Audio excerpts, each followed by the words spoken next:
I'll turn this off. So today I'm going to take you on a little drive. I'm just going to answer some questions honestly about the Mackay Fiesta ST, and I am also going to go and get petrol. So when there's a bing or a bong, it's because I need petrol. It's not because the engine has blown up, so do not worry. Let's put in sport mode, which is that's where it stays for most of its life, if I'm honest.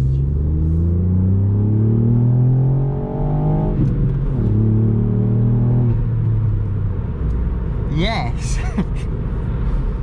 So, one of the questions I get asked, I was going to say constantly, but I think I'm going to change it to regularly, is it's about the steering.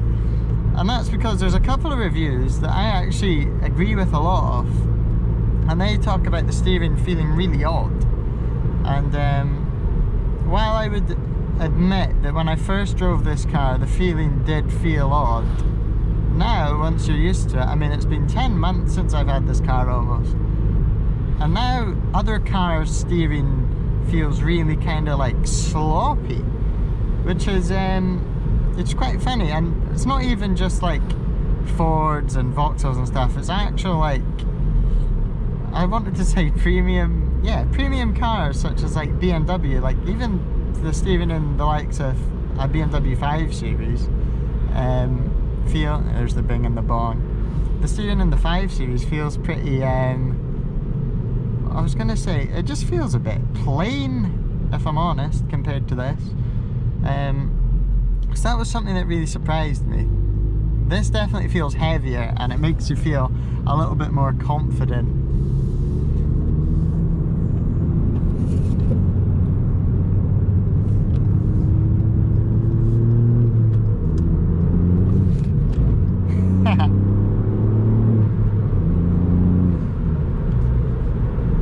I could feel it there. It was just on the edge of like understeer going around the roundabout, but then it's a horrible wet day, and understeer actually brings me on to this topic. I've already done a tyre rotation at about 7,500 miles, whereby the back wheels, just took the wheels off, put them on the front in the driveway. Nice little, it's kind of half an hour job with a helpful hand. And that was at 7,500 miles. Probably there's about 30% off the tread left on the back. And now the fronts are kind of, they're probably halfway through their tread. So I feel like by the time I'm at 10,000 miles, I'm going to be seriously contemplating a new set of tyres, because we're at understeer. It was just on the edge of understeer around the roundabout, and that was probably about 45 miles an hour, which, I mean, in the wet is amazing. But see, when these tyres were new, you could get quite a bit more performance out of them, shall we say. But for the performance you're getting, I can kind of see why. And I mean, 10,000 miles is really far. That's like Land's End to John O'Groats and back 5 times. So I mean, hey, I mean, that's not that expensive. I mean, I'm spending more on fuel than I am on tyres, so that's the important thing. Whereas if I had a Mustang, I imagine it could be the other way around. Other questions on this drive, you've obviously seen me go pretty mental in some bits of it, like full throttle. I'm still getting 45 miles to the gallon, which is actually better than I got in my last car, which is a 1.25 litre Mark 7 Fiesta. It was actually the Fiesta Edge variant, which they don't do anymore. Another thing, people ask me if I'm going to get an exhaust or something. Whilst I will admit that the exhausts do sound really, really good, I think this one sounds good enough, and I think it's on the correct side of being a yob, in that you're not that much of a yob. Yes, it pops. Yes, I've got an induction kit which makes hilarious turbo noises, but at the end of the day, it's still a Fiesta. Like, you don't look like a boy racer.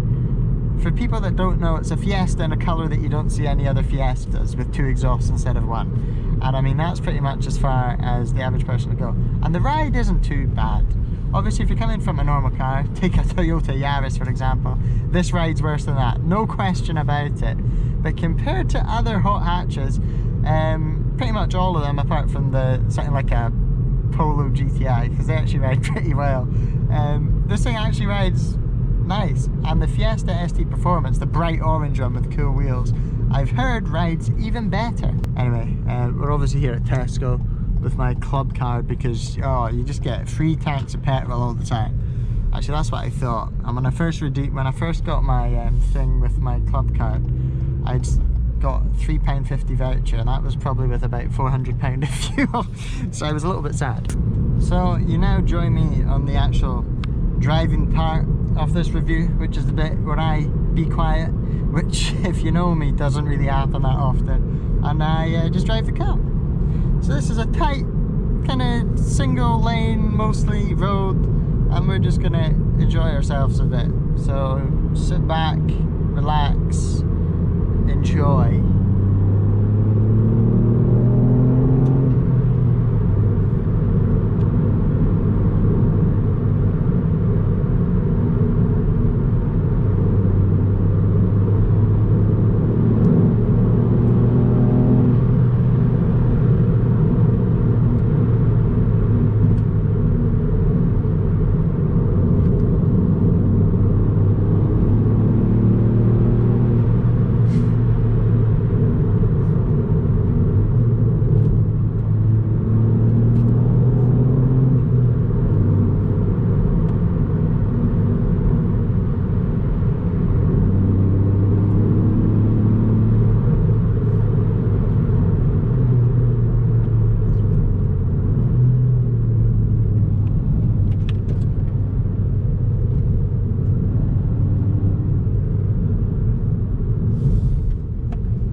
This, which is why that's off down there. If you could see it, that's if it wasn't blurred.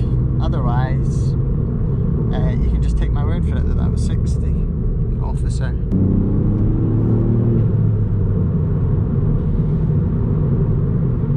If this was a one-way road, this bit would be incredible, but as cars can go both ways along it, or both ways along it, sorry,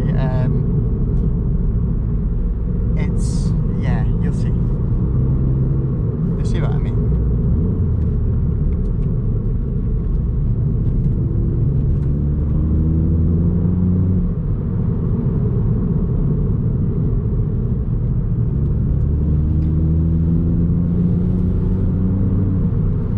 Well, the car's not going to be clean anymore.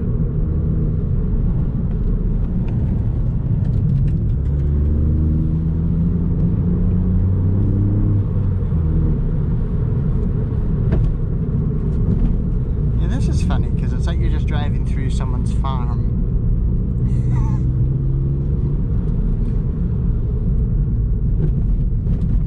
And then it looks like you're about to drive onto a beach, which is also quite hilarious. I honestly think if I was offered any 3-cylinder car in the world, then that's including the likes of the BMW i8, I honestly think I would have this instead.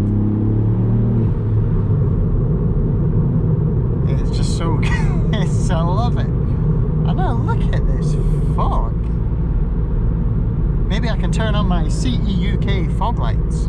Actually, this is like another truth coming out, right? And I love the brand CE UK. I bought my induction kit, the fog lights obviously from them.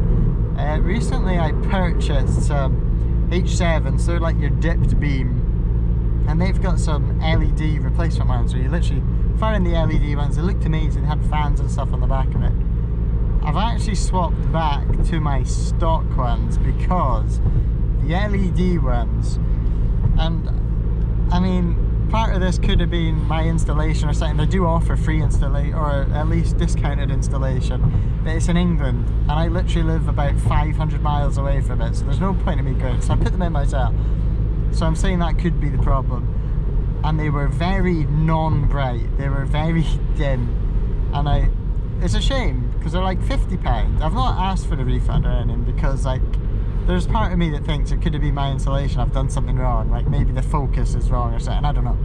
But yeah, so that's another truth. The LED replacement for the standard headlights on this, so not the LED headlights obviously, but the drop-in LED ones, I wouldn't bother with them if you like being able to see at night, which I do actually. So yeah. Oh, she's greasy. She is, that's slippy today. I felt it because my tyres are quite bald now. You can feel the front starting to go, and then as soon as you lift off, the back comes out. Ah, that's funny. Yeah, so then if you start understeering, you just take your you take your foot off the throttle and you get a massive lift off oversteer. Which is another thing, because someone commented saying that they're quite nervous if they bought this that they'd spin it round or something, but really you only do lift off oversteer if you want to. Like, it's not as if you're going down a road that, like, even quite a brisk pace, you've seen back there, even if you're going down a road at quite a brisk pace, it's not going to lift off oversteer unless you're quite violent with it on a road like that.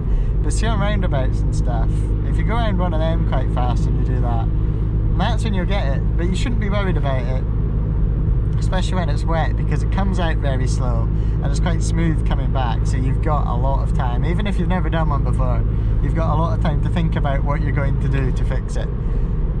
So yeah, that really concludes this cheeky little video. Thank you for watching. If you want more Fiesta ST videos, tell me down below with even some video ideas, like something you'd want to see.